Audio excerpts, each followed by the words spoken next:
From layered weapons to one of the most iconic fights making a return, Title Update 2 drops tomorrow for Monster Hunter Wilds with a ton of big new features. And on top of that, we've also got some brand new weapon buffs, a few nerfs here and there, so today we're checking out everything in the second Title Update. Also, a quick word from today's sponsor. Albion Online is a sandbox MMORPG available to play for free on both PC and mobile. Here, you're free to make your own adventure, from gathering, crafting, all the way to partaking in high-stakes PvE dungeons and large-scale, full-loot PvP battles alongside the 1 million monthly active users.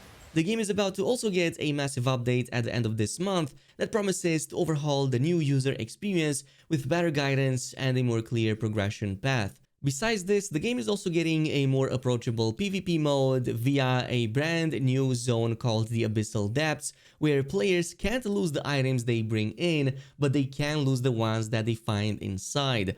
While in Abyssal Dungeon, you also have a limited time to escape before it fully closes. However, the rewards are totally worth it, including special mounts and amazing cosmetics. So totally check out Albion Online using my links down below, and I will give another huge shout out to the team for sponsoring today's video.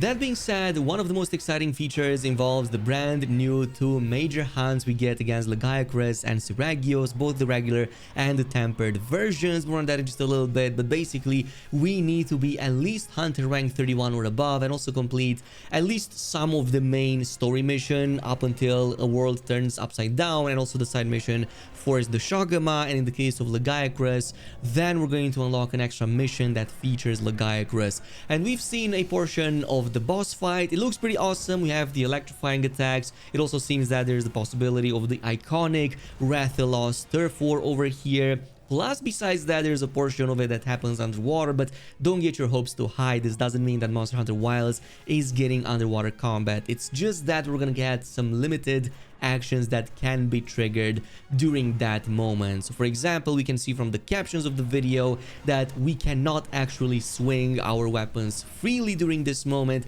It's just that Capcom implemented some special underwater only actions, like for example dodging some of the water attacks and also pulling down some of the obstacles over its head, and maybe one that involves the slinger, which supposedly helps us to stagger it a little bit quicker.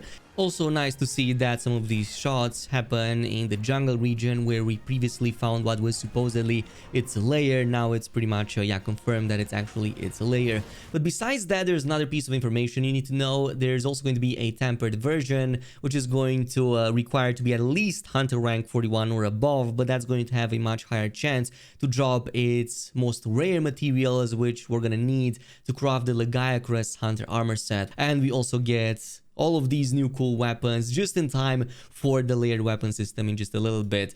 But of course, same conditions apply to Seregios as well, the same Hunter rank requirements for the base and the tempered version, plus of course the same story progression. And in the case of the armor, tempered version again has higher chances to drop those rare mats that you need to craft it in the first place. And I will say, looks really awesome with of course all of the improvements to the textures and whatnot. These armors look really nice. Now besides that, we of course also get the arch tempered Duna, I'm gonna call it like that, which is going to be one of the new fights over here. And besides that, another cool thing that Capcom is doing with tempered enemies is that tempered monsters can now also appear in herds, which sounds really cool. So I cannot wait to see like a herd of tempered Shogamas, which is probably going to be quite wild.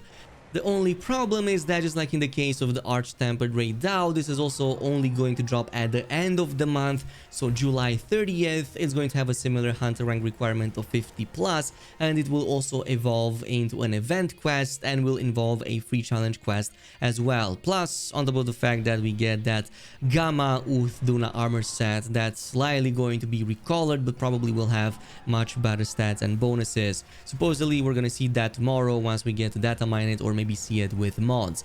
In the meantime, checking out some of the other new features. Obviously, layered weapons are some of the most awaited. We can finally change the Artian looks to the crafted weapon looks, finally completing the sets and looking actually the part after finishing so many fights and so many hunts. Good to notice that we can do this both for the hunter as well as for our palico. Another couple of things to note is that for weapons that change appearance when upgraded, the pre-upgraded versions will also be available to have in the layered weapon system, and also layered Artian weapons can also be obtained by fully reinforcing the rarity 8 weapons, which I'm going to assume almost everybody must have by now. And besides that, to even have these in the first place, we do of course have to craft the final version in a tree to use the layered equipment to create the look we want. Now, before we jump over some of the other events happening in July and August, we do have a few other things coming up tomorrow. One is, of course, the photo mode enhancements. We have quite a few, but probably my favorite is the fact that we can finally turn off Alma and the Palico, or whichever handler we have, right from the character display screen. They were constantly in my screenshots trying to pose with me, and that was really annoying when trying to only check my hunter. Besides that, we also have some other effect controls like contrast, filters, saturations and whatnot, which you can see right here. However, while we're on the subject of our handler, there are going to be some changes here that lets us actually swap our handler from Alma to Eric, supposedly when we go on expeditions, plus the addition of a support hunter and the ability to select which support hunters join you on the quest. I'm not gonna lie, I kinda am still hoping we get Gemma as a handler as well, even though I know she's technically just the blacksmith, but I would definitely love that option as well. But as long as we get some other options besides just Alma, that's good enough for me. And we of course also see the free and the paid DLC content that we're about to get, all of these gesture sets that you can see, the jumping animations, and also some of these dances, plus the paid cosmetic DLC. Number 2, of course, which looks pretty interesting, also available starting from the 30th. In this case, it's going to be available for everybody who obtained Premium Deluxe Edition or the Cosmetic DLC Pass. But in case you don't have those, you can just purchase these separately. Now, on top of that, we also have to talk about the brand new events. And man, I'm surprised that the seasonal summer festival launches this late. It's only going to be July 23rd and it will last up until August 6th. The Festival of Accord, Flamefete, I think that's how you pronounce it. We can see some of the changes to the Grand Hub, of course, going with that summer fire theme and whatnot.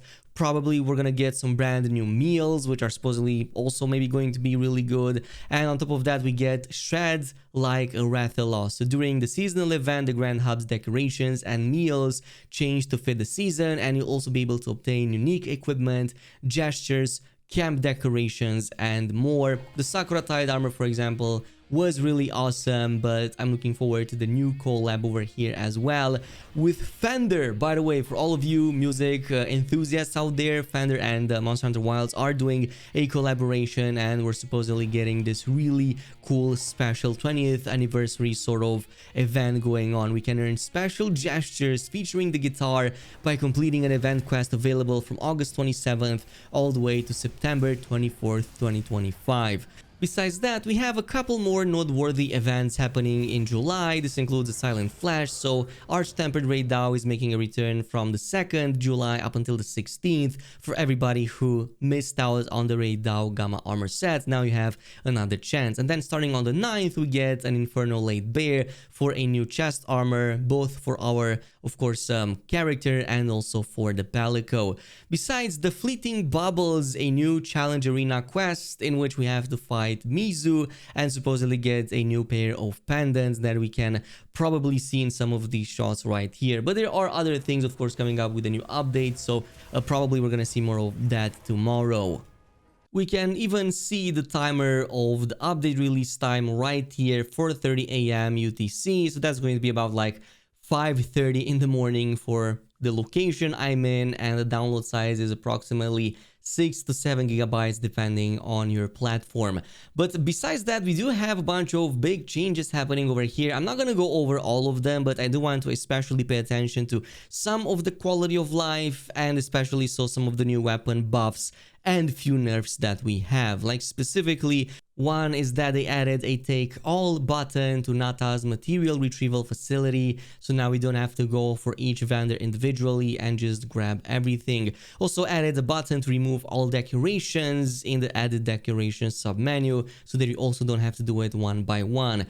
But besides that, we have quite a few weapon changes over here, and specifically one of the bigger important adjustments here is for the sword and shield, a direct nerf of course to the guard slash. In this case, we can see that it's now harder to consecutively chain the guard slash move into itself. This is what basically made SNS such a comfortable weapon. Not only were you able to do like guard slashes, then the counter slashes, but you also had a massive uptime on the offensive guard. So these are now going to be harder to pull off consecutively, which is more than likely going to affect our DPS quite a bit. It also seems that they slightly decreased the iframes on the sliding swipe. Previously revised, they mentioned that it was increased, but no, it's actually decreased from that. Also, chop and side slash raw damage has been decreased. Counter slash raw damage has been decreased. There you go, like we just said before. And they've also made a bunch of other fixes over here. It just seems that they want us to use other moves, as you will see the case being with the longsword as well. So shield attack, shield bash, hard bash, raw damage and stun values have been slightly increased, but I'm not sure that's going to make a significant enough change. It's likely we're still going to try and spam guard slash as much as possible. Similarly, they've also done some changes to promote the usage of the longsword's full kit. So one thing they've done is that they decreased the elemental ailment scaling for the Crimson Slash 1. So this is a direct nerf or well adjustment to the Crimson Slash 1 Spirit Blade 1 spam that pretty much every speedrunner and almost anybody using a longsword was doing. And in turn we get much better scaling for some of the other abilities in our kit, like Crimson Slash 2 and 3, the Round Slash, Spirit Release Slash, and the Crimson Slash, all of which have at least some portion of their damage increased.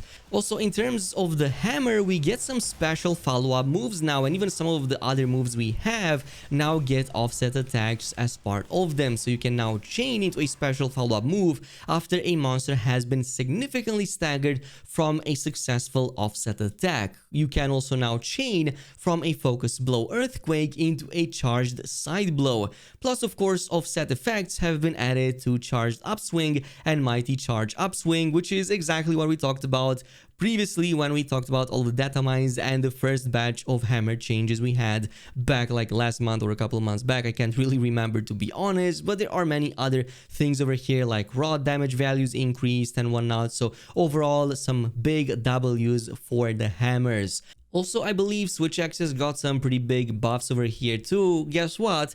To the one ability we spam all the time, to the full release slash. Well, it's kind of a buff over here. It's easier to adjust your distance to the monster when using the FRS and the unbridled slash. Plus, of course, we can also reduce a bit of that backwards movement when we perform the elemental discharge finisher by slightly tilting the left stick into the player character's direction. So pretty much into the character's direction it is in right now. I'm also seeing over here some buffs. So for example, the switch gauge recovered from performing basic attacks in X mode has been increased. They've also made sword triple slash raw damage and amp gauge recovery amount increasing even more, which were already something you were kind of spamming a little bit more so that you could increase the gauge more. So this just means you're going to go into that full release even quicker.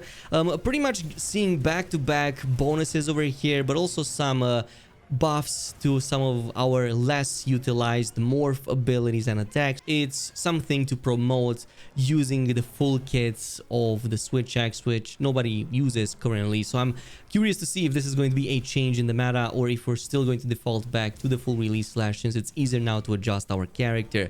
For the charge blade, the highlight here is that the guard points now get fixed pretty much. So guard points now have perfect guard detection, and you can now chain into Savage Axe slash upon a successful perfect guard from a guard point. However, good to note is that Savage Axe is actually getting a nerf, so the raw damage for multi-hit attacks while in the Power X mode has been decreased. Pretty much the Savage Axe has been the meta for the charge blade since day one, and again, just like in the case of the previous weapons, it seems that they want to promote the usage of some of our other attacks. Like for example, SAD over here is getting several buffs, which means you're going to maybe be more inclined to use them in the first place if you haven't already. Who knows, maybe we're gonna go back to the charge blade once again.